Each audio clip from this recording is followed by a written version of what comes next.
Hello everyone. जैसा कि मैंने कहा था, जेई एडवांस की जो लोग तैयारी कर रहे हैं उनके लिए आज से एक नई सीरीज चालू कर रहे हैं, अचीवर्स टेस्ट पेपर। ठीक है, एटीपी सीरीज चालू कर रहे हैं। और इस सीरीज में क्या करने वाले हैं, एक बार क्विक क्विक एक क्विक रिव्यू ले लेते हैं फटाफट से। ठीक है, so it's the achievers test paper series and what are we going to cover in this is previous year questions, selected previous year questions and advanced level problems covering different patterns of JEE।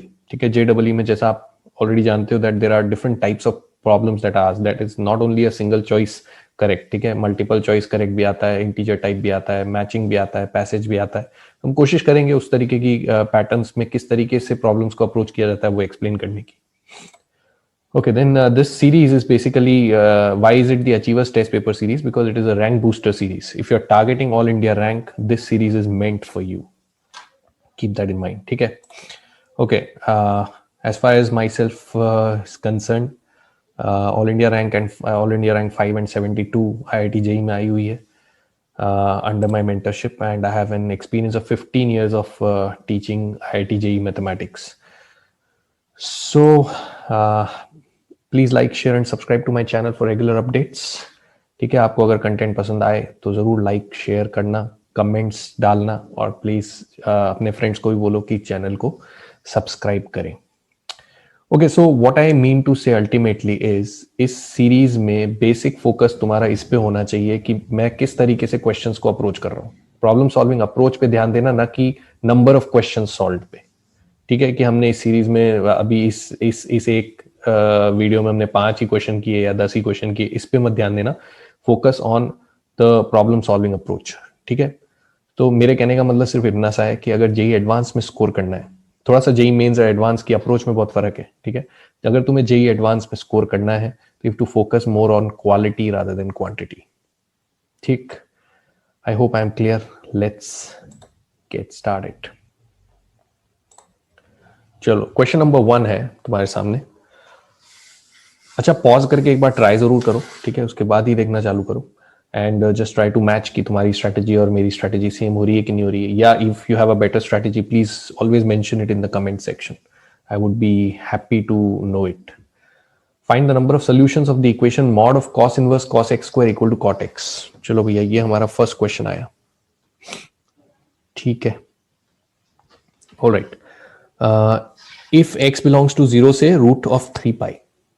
ठीक है भाई, सो पहला question हमारा graphical method पे based question आ गया। ठीक है, and you see these types of questions of and on in IIT JEE. ठीक है, एडवांस्ड। सबसे पहली बात तो मैं अगर इसको ऑब्जर्व करूं तो क्या मेरे को इस मॉड की जरूरत है? पहला सवाल जो मेरे दिमाग में आएगा, मॉड हटाना। तो डेफिनेटली इस मॉड की जरूरत नहीं है। वाई? बिकॉज कॉस इनवर्स की जो रेंज होती है वो 0 से पाई होती है और वो हमेशा पॉजिटिव है। इसका मतलब पॉजिटिव है, मतलब डेफिनेटली इस मॉड की जरूरत मेरे को नहीं है। तो सबसे पहला काम तो मैं क्या करूंगा, ये मॉड हटा दूंगा। तो I am left with cos inverse cos x square equal to cot x। So this is what is my equation now. सबसे पहले मैंने मॉड हटा दी। ठीक है, अब इसके बाद में एक चीज हमें ये समझनी है कि हमारा x का इंटरवल तो 0 से √3 पाई है। इसका मतलब हमारा x स्क्वायर का जो इंटरवल होगा वो 0 से 3 पाई होगा, क्योंकि हमें cos के अंदर तो x स्क्वायर डालना है जबकि cot के अंदर हमें x डालना है। So you have to be slightly smart enough here to keep in mind कि यहाँ पे इनपुट x स्क्वायर जा रहा है जबकि यहाँ पे इनपुट x जा रहा है। अच्छा, एक चीज और समझो, ये जो √3 पाई होगा ये डेफिनेटली पाई से छोटा होगा ओवरऑल। क्यों? क्योंकि ये 3 है और ये 3.14 है, तो इसका मतलब डेफिनेटली ये पूरा 3.14 से तो छोटा आएगा जब रूट लेंगे। ठीक है, इसका मतलब अगर आप इस x के इंटरवल को भी एनालाइज करो तो डेफिनेटली x आपका जो है वो पाई से छोटा है। ये क्लियर है कि x मेरा पाई से छोटा है। ठीक है भाई, चलो, क्योंकि मेरे को x और x स्क्वायर दोनों पे नजर रखनी है। अच्छा, अब इसको फट से x स्क्वायर नहीं लिख सकते, राइट? क्योंकि वो डिपेंड करेगा कि ये इसकी रेंज में है कि नहीं cos इनवर्स की। And clearly you can see that x square is from 0 to 3 pi. That means it is not in the range of cos inverse. So I'll have to break it into 3 regions. तो मेरा पहला reason जो बनेगा वो बनेगा जब x square मेरा 0 से पाई है।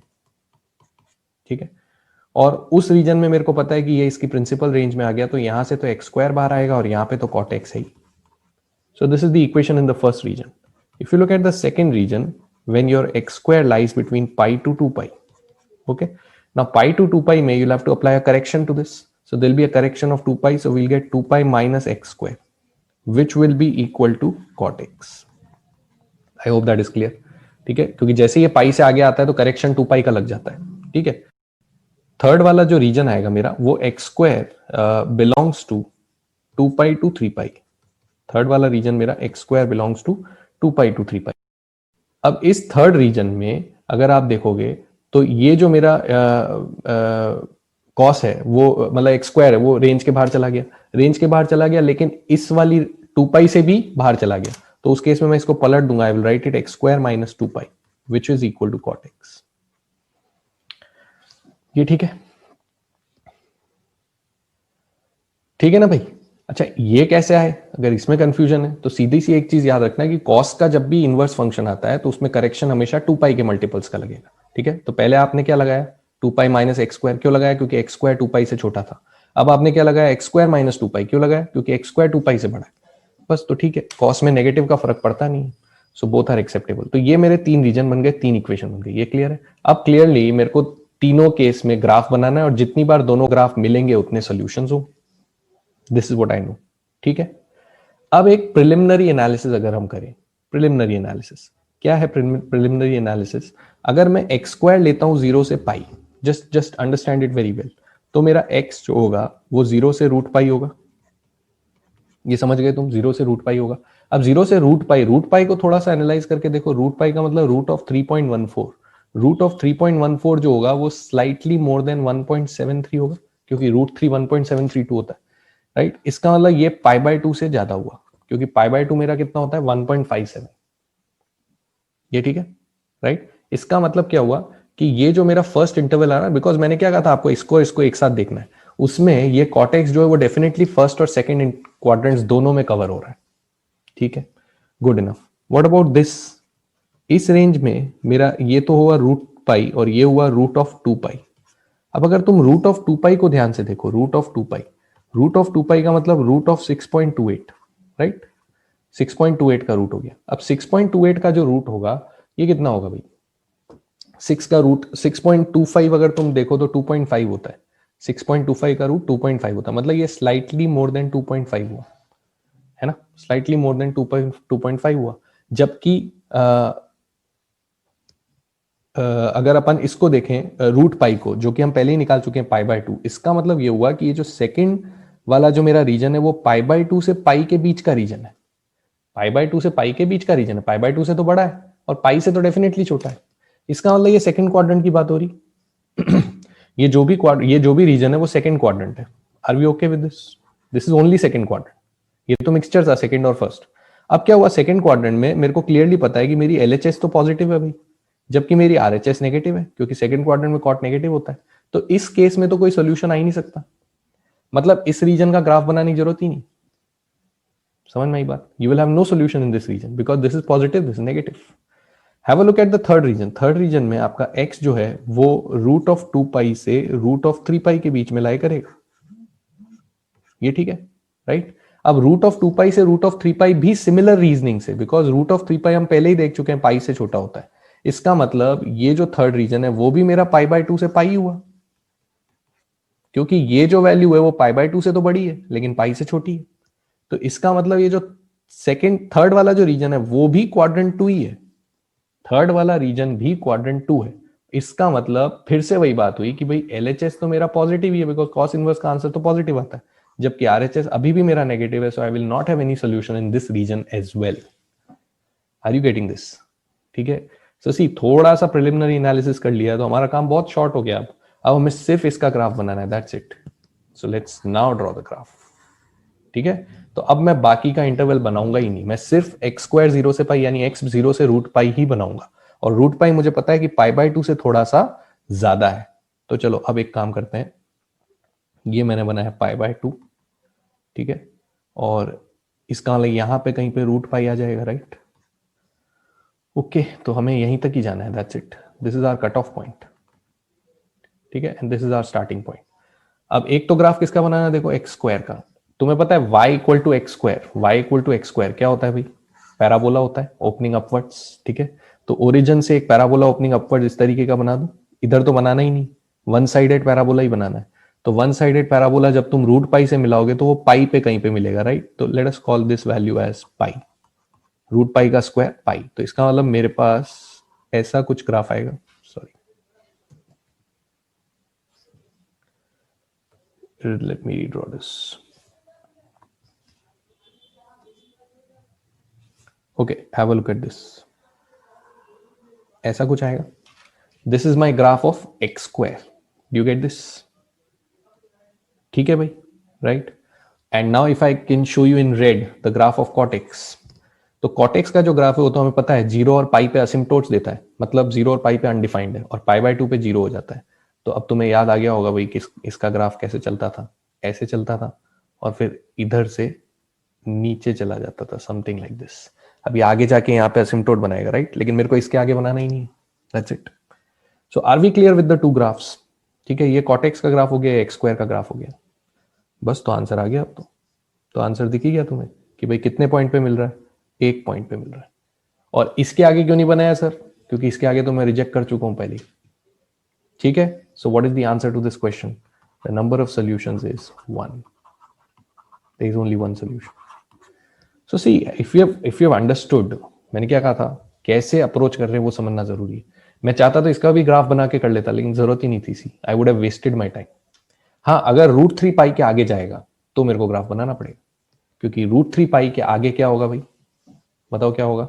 अगर कुछ भी करके रूट 3 पाई के आगे, मतलब कुछ भी करके अगर वो वापस फर्स्ट क्वाड्रेंट में एंटर हो गया, ठीक है ना, 2 पाई घूम के और वापस फर्स्ट क्वाड्रेंट में एंटर हो गया, तो फिर मेरे को वापस ग्राफ बनाना पड़ेगा, because now both sides become positive.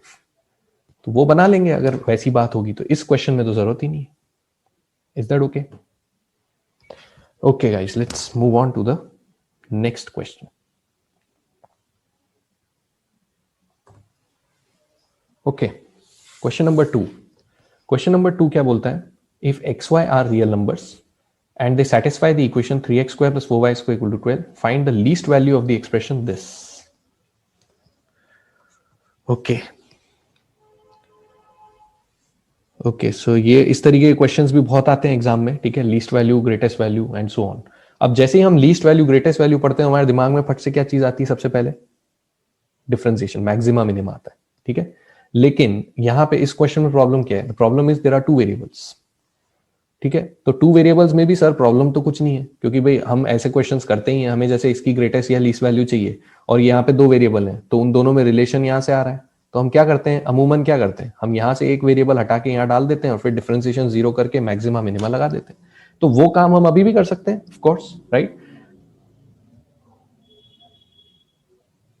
Okay, the only point is it might be lengthy, it might get complicated, it will get complicated, because आप समझो यहां से अगर y निकाला तो under root of 12 minus 3x square by 4, फिर यहां रखें, फिर डिफरेंशिएट करें, भारी काम, गलती के चांस ज्यादा। जैसे ही भारी काम दिख गया मतलब गलती के चांस बढ़ गए।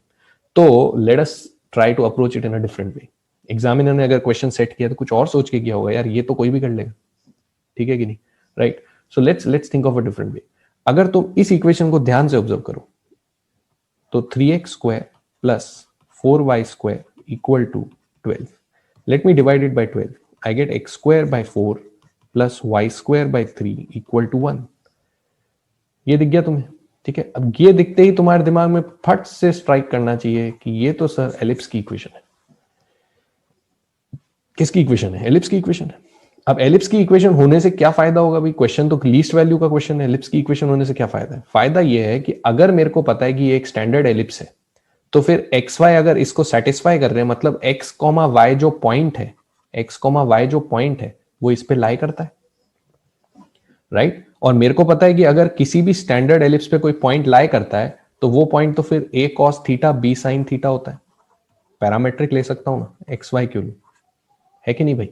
अगर आप इस एलिप्स के लिए देखोगे तो ए स्क्वायर 4 है यानी ए 2 है, और बी स्क्वायर 3 है यानी बी रूट 3 है, ये पता है हमें। So can we say that x will be equal to 2 cos theta and y will be equal to root 3 sin theta? हाँ, अब बताओ, समझ आई बात? ठीक है कि नहीं? अब तुम्हारे दिमाग में ये भी हो जाना चाहिए कि सर यहाँ पे तो फिर सर्कल भी दे सकता था, तो हम सर्कल का भी पॉइंट मान सकते हैं, हाइपरबोला भी दे सकता था, पैराबोला भी दे सकता था। भाई सबके पैरामेट्रिक पॉइंट तुम्हें पता है, तो समझो इस एक क्वेश्चन से कितने क्वेश्चन बना सकता है वो, राइट? सो समझो कि एग्जामिनर किस डायरेक्शन में सोचना चाह रहा है। बस अब तो कुछ नहीं, अब तो तुम्हें दिख गया क्या करना है। एक्स और वाई तुम्हें मिल चुके हैं in terms of one parameter, right. तो अब क्या करूंगा, अब मेरे को ये जो भी फंक्शन दिया है मैंने इसको एफ मान लिया, ठीक है। What is that function, it is x square minus 4y² plus 2√3xy plus 20, ये फंक्शन है भाई, right. Let me substitute the values of x y here, what I get is 4 cos square theta, ठीक है, minus 4 into 3 sine square theta, ठीक, plus 2√3 into 2 cos theta into √3 sine theta, ठीक है ना, और प्लस 20। क्लियर।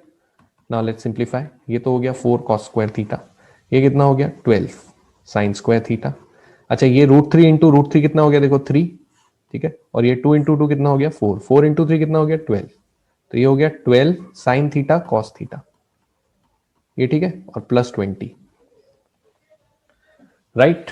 अब इसकी तुम्हें क्या चाहिए, इसकी तुम्हें क्या चाहिए, लीस्ट वैल्यू। अब तो बड़ा सिंपल, अब तो ट्रिग्नोमेट्री में पढ़ रखा है तुमने कि जब भी तुम्हारे पास क्वाड्रेटिक एक्सप्रेशन आ जाए साइन कॉस में, सेकेंड डिग्री के एक्सप्रेशन आ जाए, तो आप ग्रेटेस्ट या लीस्ट वैल्यू कैसे निकालते हो, डबल एंगल्स में बदल के, ठीक है। तो अब जो टेक्निक है वो है कन्वर्ट इनटू डबल एंगल्स। तो अगर ये टेक्निक ध्यान है तो अब सॉल्व हो गया क्वेश्चन। तो मैंने बोला भाई कि जो मेरा एफ है, यहां पे ध्यान से देखो 2 cos स्क्वायर थीटा होता है 1 प्लस cos 2 थीटा, तो इसमें से 2 कॉमन लिया तो ये बन गया 1 प्लस cos 2 थीटा, ये ठीक है, राइट। इधर 6 कॉमन लिया तो ये 2 साइन स्क्वायर थीटा जो होता है 1 माइनस cos 2 थीटा, ठीक। फिर इधर से मैंने 6 कॉमन लिया तो 2 साइन थीटा cos थीटा जो कि होता है साइन 2 थीटा, और प्लस 20 तो एज इट इज है, खोल दें अब इसको, तो 2 plus 2 cos 6 theta, sorry cos 2 theta,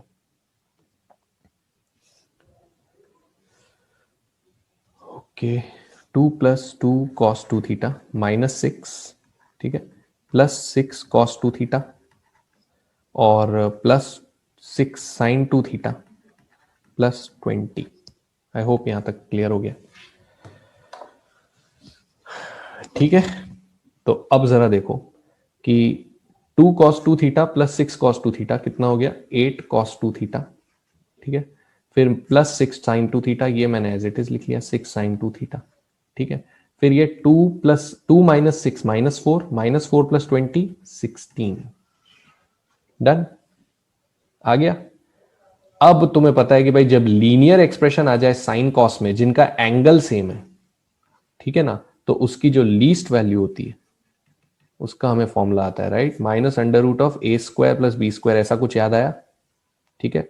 तो ये वाली चीज यूज करूं अगर मैं, तो मेरे पास जो लीस्ट वैल्यू आएगी वो आएगी minus under root 8 square plus 6 square, और ये 16 का क्या होगा, ये तो एज इट इज जुड़ेगा क्योंकि ये तो कांस्टेंट है, ये तो एज इट इज जुड़ने वाला है। तो अब साफ देखो ये कितना है भाई, माइनस 10 प्लस 16, क्या आंसर आएगा 6। सो the correct answer of this question is 6।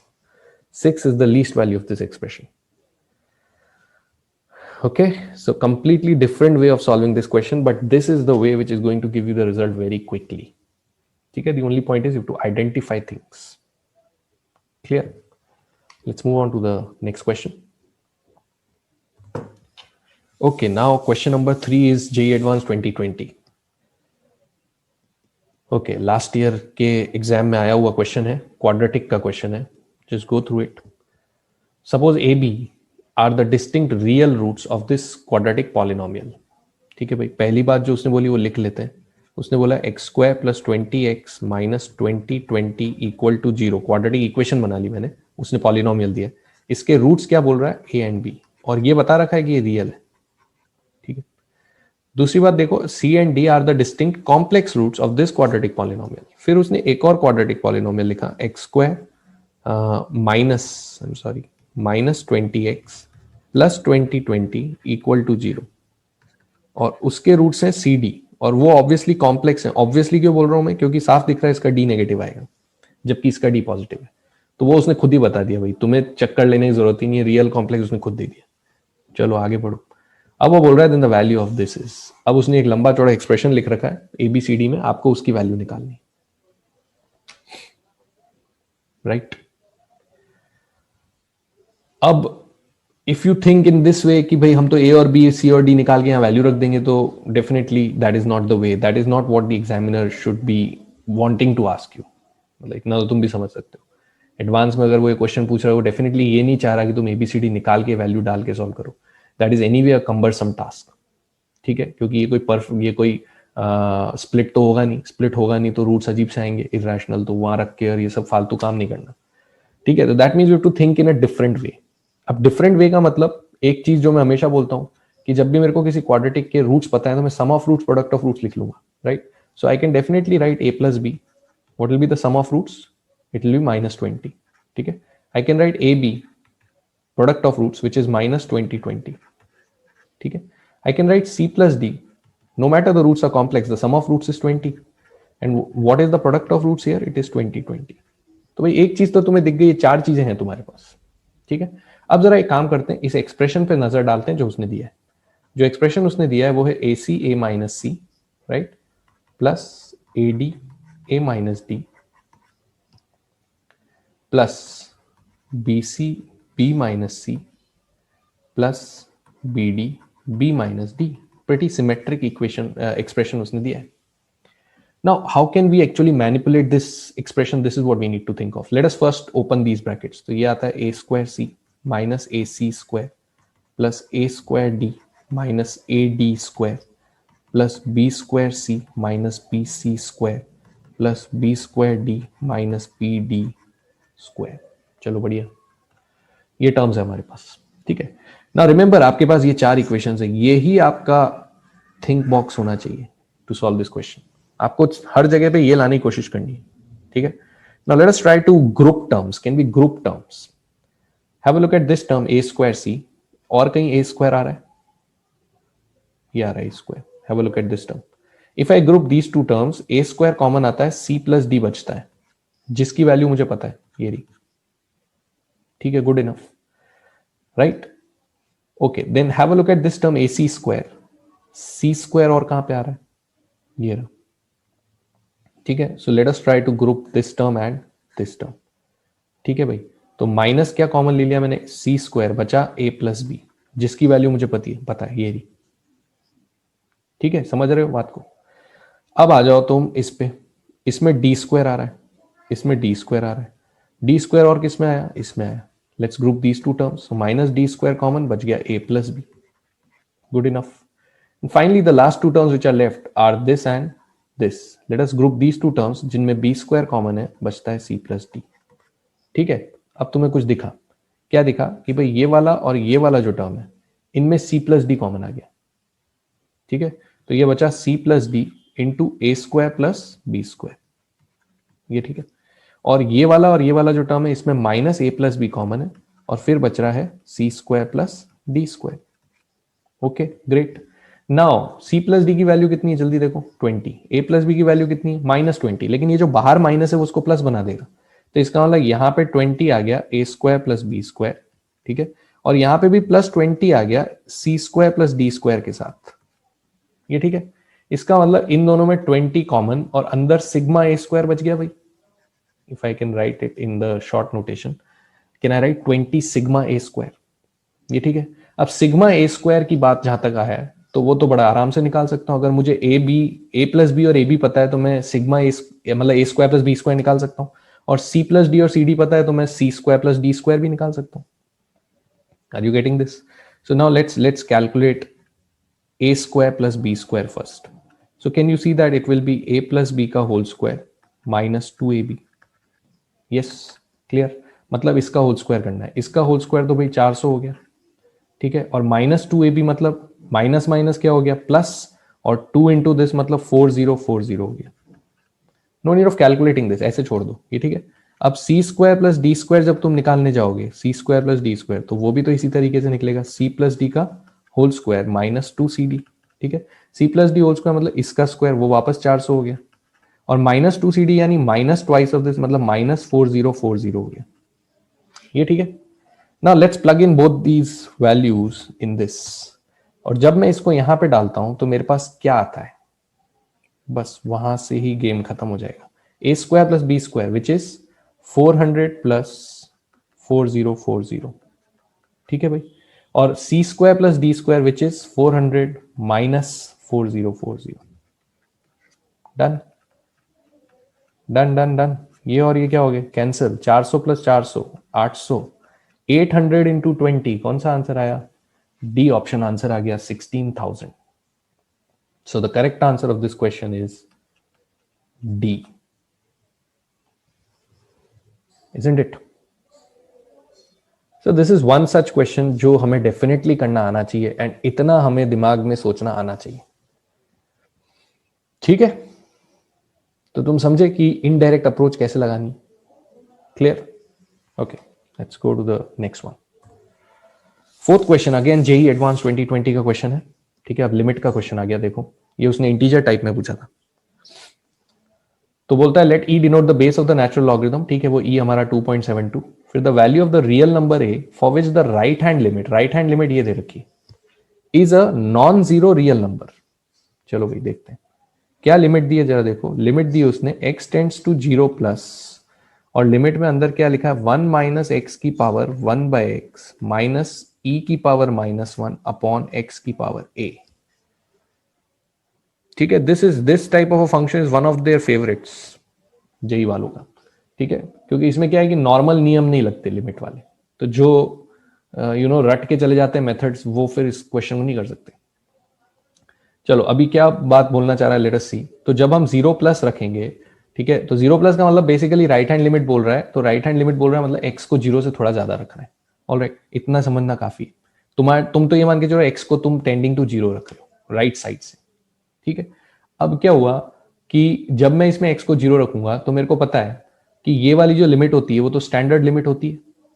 ठीक है, अगर तुम्हें याद हो तो 1 प्लस एक्स की पावर 1 बाय एक्स, ये लिमिट e होती कि नहीं होती। तो अगर यहां पे मैं माइनस लगा दूं प्लस की जगह, तो यहां माइनस आ जाएगा, दैट्स इट। मतलब 1 माइनस एक्स की पावर अगर मैं 1 बाय एक्स लिखूंगा, क्योंकि मुझे पता है ना जो मैं यहां लिखता हूं उसका रेसिप्रोकल यहां चाहिए, तो यहाँ पे एक माइनस गायब है तो वो माइनस ये ले लेगा, तो e की पावर -1 इसकी लिमिट आएगी। तो ये तो स्टैंडर्ड लिमिट है। तो इसका मतलब इस लिमिट का आंसर कितना आएगा भाई, e की पावर -1। ऊपर उसने ये भी e की पावर -1 लिखा है, तो ये दोनों कैंसिल होके क्या देंगे तुम्हें, 0। और अगर यहां 0 आ रहा है तो डेफिनेटली नीचे भी 0 आना चाहिए, वरना तो लिमिट एग्जिस्ट ही नहीं करेगी। तो एक बात तो पक्की हो गई कि ये जो a है वो डेफिनेटली ग्रेटर देन 0 है। ये तो पक्की बात है, क्योंकि अगर ये 0 हुआ तो फिर तो क्या हो जाएगा भाई कि नीचे से x ही गायब हो जाएगा, और नीचे से x गायब हो जाएगा तो फिर नॉन जीरो लिमिट नहीं आएगी। उसने नॉन जीरो भी बोला है। दो बातें बोली है, एक तो लिमिट एग्जिस्ट करती है, दूसरा it should be a non zero number.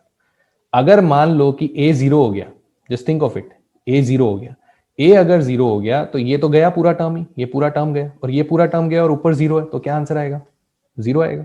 लेकिन उसने बोला है the limit is a non zero real number. अगर वो ये बात नहीं बोलता तो a 0 बोल देता, ठीक है, लीस्ट वैल्यू।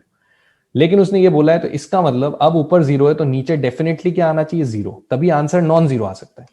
तो एक बात पक्की होगी कि a पॉजिटिव होगा, मतलब 0 की कोई ना कोई पावर आनी चाहिए, क्योंकि x 0 पे जा रहा है। ठीक है, एक चीज तो ये कंफर्म हो गई। जैसे ही 0/0 आता है तो आपके दिमाग में एकदम से क्या आता है, LH रूल आता है, एल हॉस्पिटल रूल आता है। तो एल हॉस्पिटल रूल यहाँ पे लगाना इसलिए कन्वीनियंट नहीं है क्योंकि इसको डिफरेंशिएट हमें लॉगरिदमिक करना पड़ेगा, क्योंकि फंक्शन की पावर फंक्शन है, तो मैं तो उसको अवॉइड करता हूं। ठीक है, but if you are very incline towards using differentiation या एलएच रूल, तो you can go for LH rule. आप इसको डिफरेंशिएट करके और निकाल सकते हो। ठीक है, but what I am trying to explain to you is another way of doing it.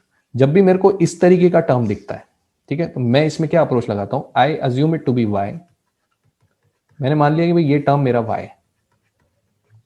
ठीक है, अब ये अगर y है और मुझे ये डेफिनेटली पावर हटानी, क्योंकि सारा जो गेम बिगाड़ रहा है वो ये पावर ही बिगाड़ रहा है। ठीक है, तो मैं क्या करूंगा, पावर बिगाड़ने के लिए I take log on both sides. So ln y कितना आएगा मेरा, 1/x तो बाहर आ गया और ln ऑफ 1 - x बच गया। ये ठीक है, 1/x तो बाहर आ गया, ln 1 - x बच गया। ठीक है ना। अब ये जो ln 1 - x है, इसका मेरे को एक्सपांशन आता है, मतलब मेरे को ln 1 + x का एक्सपांशन आता है, right. It is x - x² 2 + x³ 3 minus and so on, ये आता है ना मेरे को। तो अगर मेरे को ln 1 - x का लिखना है तो मेरे को खाली x की जगह -x रखना है, तो -x - x² 2 x³ 3 and so on. खाली ऑड वाले नेगेटिव हो जाएंगे, तो वो मैं यहां लगा रहा हूं। ठीक है, अब तुम ये मत सोचना सर आपने एक्सपांशन क्यों लगा दिया, अब तुम्हें याद हो तो लिमिट्स का एक मेथड एक्सपांशन होता है. So wherever I see a standard function I can definitely use expansion. ठीक है, और स्पेशली जब आपके पास एलएच रूल लग रहा हो तो एक ऑल्टरनेटिव हमेशा एक्सपांशन होता है. तो मैंने यहाँ एक्सपांशन करा. अब ये करने का मेरा पर्पस क्या है वो भी समझ में आएगा तुम्हें नेक्स्ट स्टेप में. Now have a look at this कि ये क्या बन गया, ये बन जाएगा. अब देखो ऊपर से एक एक्स काट सकता हूं मैं इस नीचे वाले एक्स के साथ.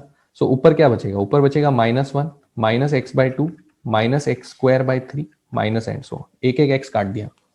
And what is this equal to, this is equal to ln y. You got this.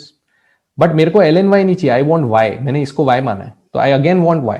So if I again want y I will again right the exponential form it. तो y क्या होगा, e की power -1 minus x by 2 minus x square by 3 and so on. मतलब भाई क्या किया हमने, पहले तो भाई लॉग लेके वो हटाया, फिर वापस एंटी लॉग लेके उसी को ले आए. तो तुम्हें लग रहा होगा ये तो आपने वापस वही काम कर दिया, लेकिन मुझे इससे एडवांटेज हो रहा है. क्या हो रहा है वो समझो. अब देखो इसको क्या मैं ऐसा लिख सकता हूं, e की पावर -1 तो मैंने अलग कर दिया. ठीक है, एक्सपोनेंशियल फॉर्म है ना, आई कैन सेपरेट पावर्स. और e की power minus x by 2 minus x square by 3 ये मैंने अलग कर दिया. Are you getting this. मैंने दोनों पावर्स को अलग कर दिया. क्यों कर दिया भाई, क्योंकि ये e की पावर -1 यहां है तो मेरे को इससे काम है. ठीक है, इसको मैं टाटा बाय बाय अभी नहीं बोल सकता. ये ठीक है, are we okay with this. अब देखो ये जो y आया तुम्हारा जिसमें ये e बच रहा है, right, this e I will expand now by the expansion of ex के एक्सपांशन से मैं इसको एक्सपांड कर दूंगा. 1 plus x square by factorial 2 plus x cube by factorial 3 plus and so on. ये होता है ना, right. So I will expand this with the value of x. This इसको x की जगह रख देंगे. तो ये मत सोचना बहुत बड़ा आएगा, मेरे को लिखना ही नहीं, मेरे को खाली एक टर्म लिखना है. So have a look at this. Now I am replacing this y over here. यहां रिप्लेस कर रहा हूं. When I replace it here, the question becomes limit x tends to 0 plus. चलो भाई अब रिप्लेस करते हैं. e की पावर -1 तो बाहर है ही, ये वाला. ठीक है, और इसका एक्सपांशन कर रहा हूं यूजिंग दिस एक्सपांशन. तो क्या आएगा 1 प्लस, अब x की जगह मेरे को क्या लिखना है, minus x by 2 minus x square by 3 minus and so on. ये मैंने x की जगह लिखा, प्लस एंड सो ऑन. आगे लिखने की जरूरत ही नहीं है आपको, छोड़ दो. मतलब ये वाला जो एक्स स्क्वायर बाय फैक्टोरियल 2 ये जो भी आ रहा है आने दो. ठीक है, माइनस में क्या है भाई, e की पावर -1 तो माइनस में e की पावर -1 लिख लो, और अपॉन में कितना है, x की पावर है वो लिख लो. ये ठीक है, बस एक स्टेप और लिखेंगे, that's it. Now have a look at this. e की पावर -1 जब इससे मल्टीप्लाई होगा तो ये जो e की पावर -1 इंटू 1 है वो इससे कट जाएगा. मतलब ये वाला 1 इसके साथ उड़ा सकता हूं मैं, गया ये तो कट गया. उसके बाद ऊपर जो भी बच रहा है, उसके बाद ऊपर जो भी बच रहा है उसको जरा ध्यान से देखो.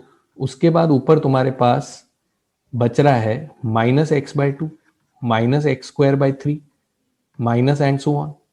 ये तो पहला टर्म. इसके बाद इसी का whole square minus x by 2 minus x square by 3 minus and so on का whole square by factorial 2 and so on. ठीक है, ये लिखने की जरूरत नहीं है तो मैंने ऐसे ही लिख के दिखा दिया. डिवाइडेड बाय एक्स की पावर a. आई होप यहां तक क्लियर है. ठीक है, अब क्वेश्चन मेरे को लिमिट निकालने को नहीं बोल रहा है. क्वेश्चन सिर्फ मेरे को ये बोल रहा था कि ये जो लिमिट है वो नॉन जीरो रियल नंबर है तो फिर a कितना होना चाहिए.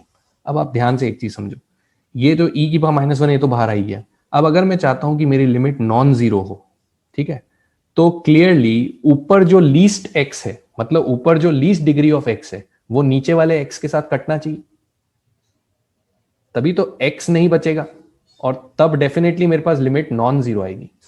क्योंकि अगर x नहीं कटा तो फिर तो ऊपर जीरो आ जाएगा.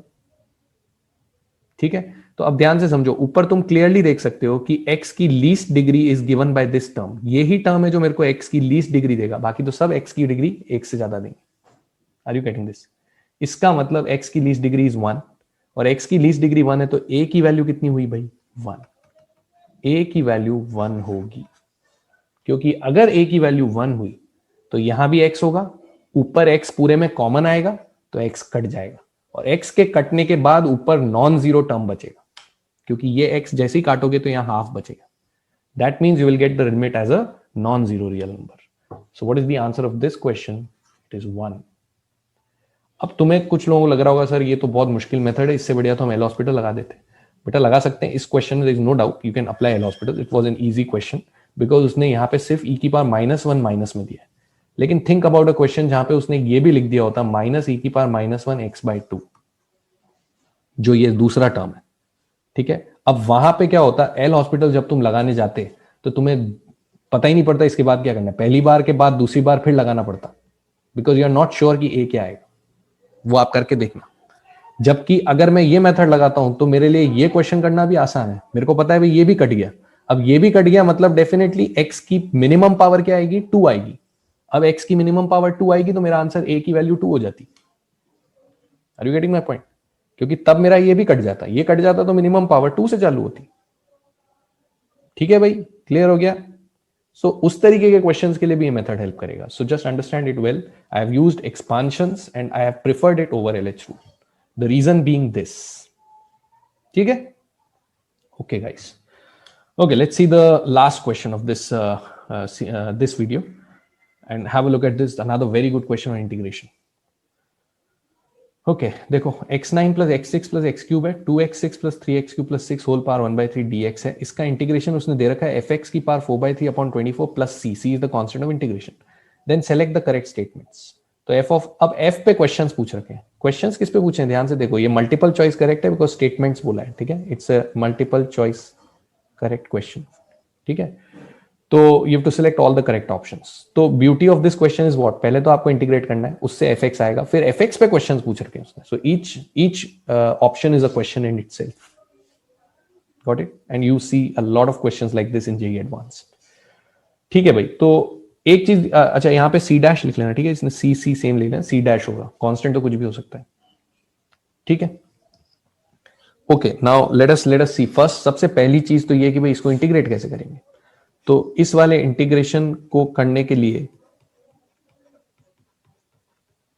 दिमाग लगाना पड़ेगा, because this is not any standard integration. तो अगर आपने इंटीग्रेशन चैप्टर ढंग से पढ़ा है तो आपने ऐसा इंटीग्रेशन डेफिनेटली किया होगा। इट्स अ ट्रिकी इंटीग्रेशन, ठीक है। क्या ट्रिक है? The trick is multiply and divide by x, multiply and divide by x, ठीक है। क्यों ये ट्रिक वर्क करती है, let me just show it to you. मैं इसको x से मल्टीप्लाई एंड डिवाइड कर रहा हूं, जो डिवाइड कर रहा हूं वो तो यहां कर रहा हूं, जो मल्टीप्लाई कर रहा हूं वो मैं यहां कर रहा हूं, यहां डिवाइड कर रहा हूं, यहां मल्टीप्लाई कर रहा हूं। Just have a look at this, इसमें x डिवाइड किया, क्या बन गया, x8 plus x5 plus x square, ठीक है। और यहां पे मैंने x क्या किया, मल्टीप्लाई। अब समझो, x अगर यहां मल्टीप्लाई करूंगा मतलब अंदर कौन मल्टीप्लाई होगा, x क्यूब, क्योंकि ये 1/3 पावर है। बाहर x मल्टीप्लाई किया तो अंदर क्या मल्टीप्लाई करेंगे, x क्यूब।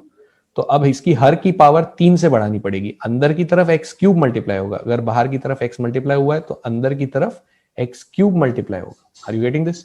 हर एक की पावर 3 से बढ़ा दो, हर एक की पावर 3 से बढ़ाओगे तो क्या बन जाएगा, 2x9 plus 3x6 plus 6x cube whole power 1/3 dx। Are we getting this? ठीक है, अब तुम्हें समझ में आया होगा कि ये मल्टीप्लाई डिवाइड बाय एक्स की ट्रिक क्यों वर्क करी, ठीक है। क्यों वर्क करी, क्योंकि अब भाई साफ दिख रहा है कि इसको अगर मैं कुछ सब्स्टिट्यूट करूंगा तो ये उसका डेरिवेटिव के फॉर्म में सेट हो जाएगा जो ओरिजिनली नहीं हो रहा था। यही तो हम करना चाहते हैं, हमेशा हमेशा इरैशनल जो टर्म होता है उसको हम सब्स्टिट्यूट करने की कोशिश करते हैं ताकि डेरिवेटिव बाहर आ जाए। तो हमने जब इसको सब्स्टिट्यूट किया तो इसका डेरिवेटिव तो ये नहीं है, तो हमने अब सोचा, जब दिमाग के घोड़े दौड़ाए तो भाई ये ट्रिक निकल के आई, ठीक है। इट्स डेफिनेटली अ ट्रिक, इतनी जल्दी मैंने इसलिए कहा पहले कर रखा है तो कर पाओगे। It's a tricky integration, advance मतलब IIT JEE में आया हुआ है इंटीग्रेशन, तो तुम्हें आना चाहिए कि ये ट्रिक कैसे लगाई जाती है, ठीक है। तो इस ट्रिक की अगली स्टेप से समझ सकते हो कि ये ट्रिक कैसे काम कर रही है। Alright, now have a look at this. अब मैं अगर इसको कुछ सब्स्टिट्यूट करूं, तो इसको कुछ सब्स्टिट्यूट करूं मतलब मैं इसको ऑफ कोर्स क्या मानूंगा, 2x9 plus 3x6 plus 6x cube को मैं t क्यूब मानूंगा, t की जगह, क्योंकि यहाँ पावर 1/3 तो वो भी डिसॉल्व हो जाएगी, तो t क्यूब मान लिया।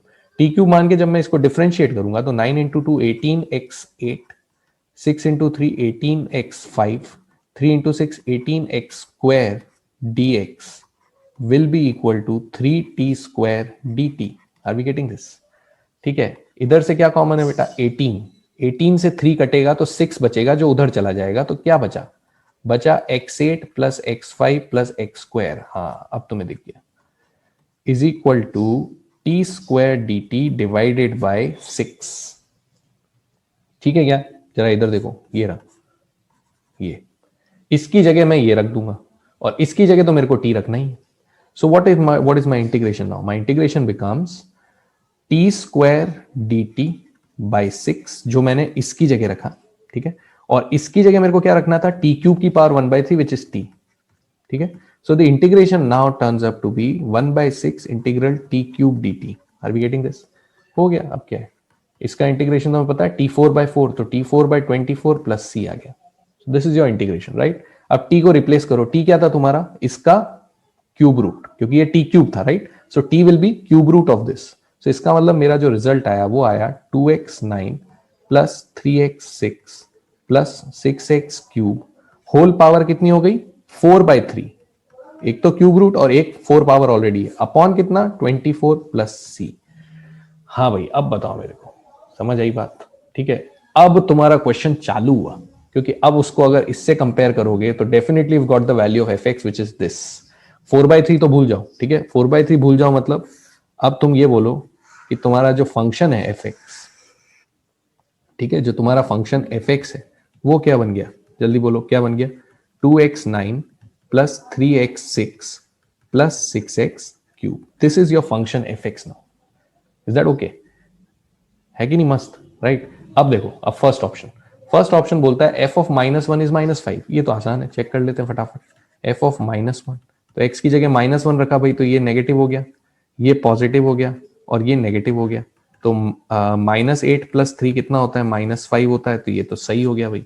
तो फर्स्ट ऑप्शन तो करेक्ट है. ठीक है. सेकेंड ऑप्शन क्या बोलता है? F dash x equal to 0 has at least 2 repeated roots. अब क्या इसके लिए मेरे को एफ डैश एक्स निकालना पड़ेगा? नहीं निकालना पड़ेगा, क्योंकि अगर मैं एफ एक्स को ध्यान से देखूं तो एफ एक्स में एक्स क्यूब कॉमन है कि नहीं?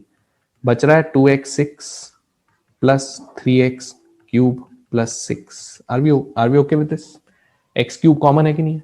अब तुमने एक प्रॉपर्टी पढ़ी होगी डेरिवेटिव में, जब पॉलिनोमियल पढ़ते हैं, कि अगर मेरा एफ एक्स का थ्राइस रिपीटेड रूट है 0, clearly, can you see that और नॉट?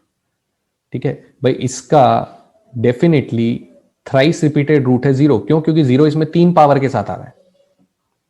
मतलब इस फैक्टर का रूट क्या है? 0, और 0 3 पावर के साथ आ रहा है.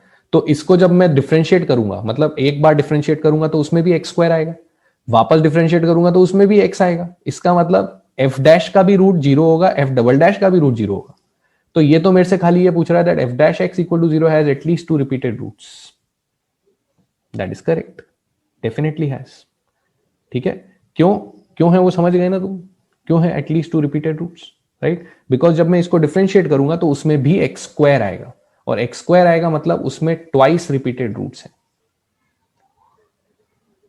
ठीक, तो इसका मतलब डेफिनेटली उसमें एटलीस्ट 2 रिपीटेड रूट्स तो है. एटलीस्ट 2 रिपीटेड रूट्स का मतलब ट्वाइस रिपीटेड रूट्स होना चाहिए. ठीक है, what is he trying to say is twice repeated roots. Okay, at least twice repeated roots.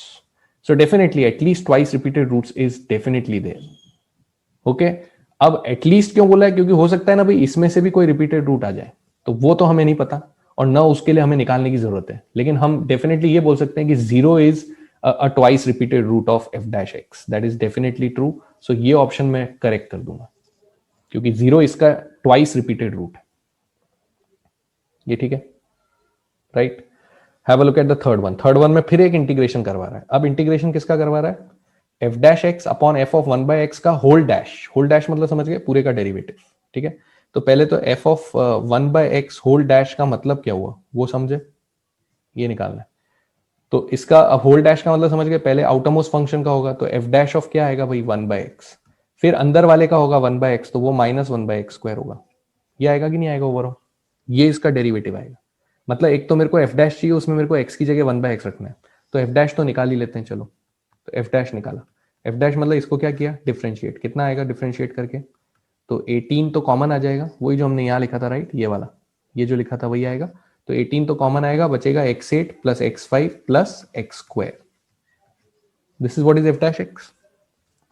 ठीक है.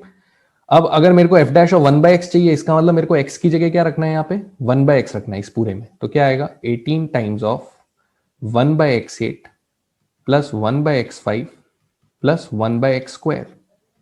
ये ठीक है. और इंटू -1/x² है तो उसमें ये माइनस लगा दिया और अपॉन x² लगा दिया, ये ठीक है, right? So let's see how much do we get from here. It is -18 upon x².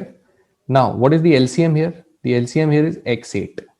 ठीक है, ऊपर क्या आएगा भाई, यहां पे तो 1 आएगा, यहां पे क्या बचेगा x का क्यूब, और यहां पे क्या बचेगा x की पावर 6, ये ठीक है, right? So this is what we are ending up with. तो ये जो f of 1/x whole dash जो नीचे लिखा है ना, उसकी जगह मेरे को ये लिखना है और ऊपर मेरे को f' लिखना है। चलो अब लिख लेते हैं। तो इंटीग्रल f' ये रहा f', इसको यहां रखो।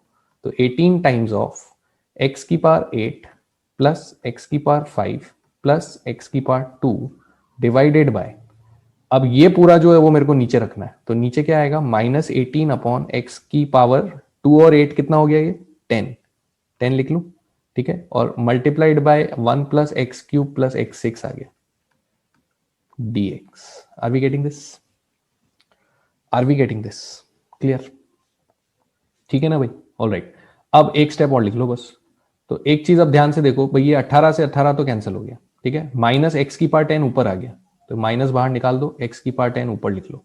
अब इस पूरे में क्या कॉमन है, ध्यान से देखो, x² कॉमन है, x² कॉमन ले लो, तो ये इंटू x² कॉमन आ गया। अब अंदर क्या बचा, अब अंदर बचा x की पावर 6 प्लस x की पावर 3 प्लस 1, और नीचे भी देखो जरा क्या बचा, x की पावर 6 प्लस x की power 3 plus 1 dx। This is the integral left. Clearly you can see that this whole thing gets cancelled. So what we are left with is integral of x की power 12 dx। तो भाई answer क्या होना चाहिए था, answer क्या होना चाहिए था,